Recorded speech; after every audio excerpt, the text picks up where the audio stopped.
Le football au Japon est vu comme un passe-temps, contrairement en Europe et plus précisément au Barça où la moitié des joueurs vivent à l'internat. Tandis que pour l'autre moitié, ils rentrent chez eux. Rien de différent de l'Espérion, non? Sauf que ces personnes sont prises en charge et déposées par les dizaines de taxis affrétés par le Barça. Il n'y a aucun fardeau quel que soit l'endroit où vivent les parents.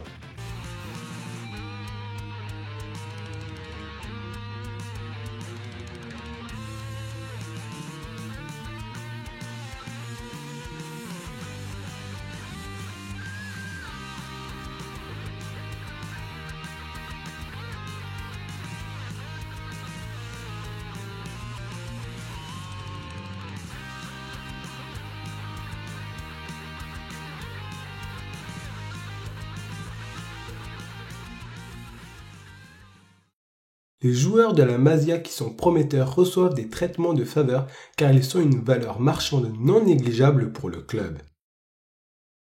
Soit ces joueurs montent en équipe première et impactent le club, soit ils sont vendus à d'autres clubs rapportant du bénéfice au club. Dans tous les cas, ils se doivent de contribuer à la richesse et à la stabilité du club. Le football est avant tout un business. Tout est question d'argent. Au Barça, il y a plein de caméras qui filment les jours d'entraînement sur les terrains d'entraînement depuis la vue du dessus. Quand l'entraînement est fini, la vidéo est envoyée aux coachs qui vont l'analyser et l'utiliser pour venir en aide aux joueurs pour corriger leurs erreurs. Les équipements du Barcelone sont nettement 100 fois meilleurs que ceux du Japon.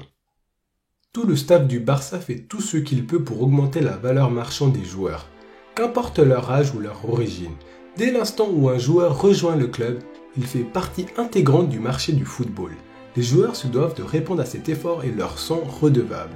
Si par malheur ils ne répondaient pas à leurs attentes, leur carrière serait over et pour certains ils retourneraient à leur pitoyable vie comme nous pouvons le voir par exemple avec le flashback de Demian Khan qui a vécu dans une extrême pauvreté. Toutes ces choses sont impensables au Japon. C'est un pays si doux et si paisible éloigné de l'Europe. Il n'y a pas de grande bataille de transfert pour les jeunes prometteurs et le football n'est pas aussi important qu'en Europe.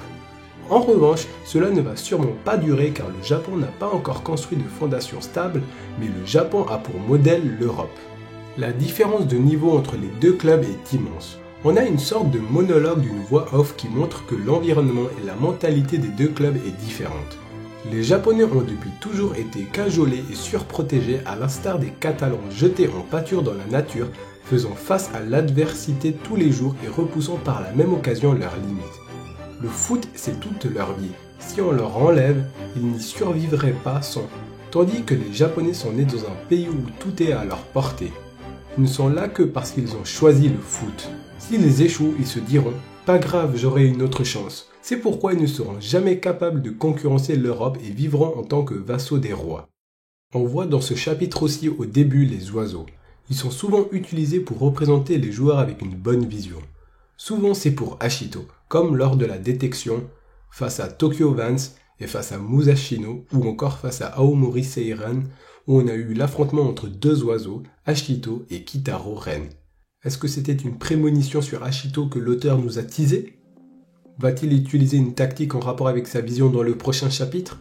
Il se peut que ce qu'Ashito a prévu de faire ait un lien avec la faille que Fukuda a mentionnée au chapitre 337 lors de sa discussion avec Ashito au bord de la mer. Les centres de formation trop développés ou parfaits ont une faille. Pour l'instant, cette faille n'existe pas au Japon. On pourrait penser qu'il nous suffit de copier seulement les bonnes choses, mais c'est naïf de penser cela.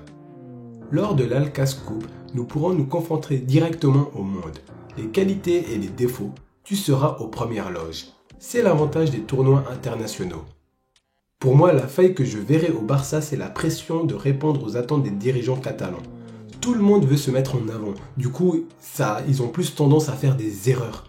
Et je pense qu'ils vont vraiment profiter de ça, l'Espérion, pour vraiment contre-attaquer. C'est un peu ce que l'Espérion avait fait en première mi-temps lorsqu'ils avaient instauré un haut pressing où c'était Takasuki qui avait initié cette pression impliquant une erreur d'Obsidian. Après, pour être honnête, il me semble peu probable que Ashito ait trouvé une solution alors qu'il affiche une mine si dépitée. On le voit suer à grosses gouttes, il a commis une faute lui valant un carton jaune. Il est à terre se demandant si le match est fini, si le Barça a dépassé l'imagination du coach Fukuda. Je le vois mal agir avec rationalité ou même surgissant avec un plan bien ficelé.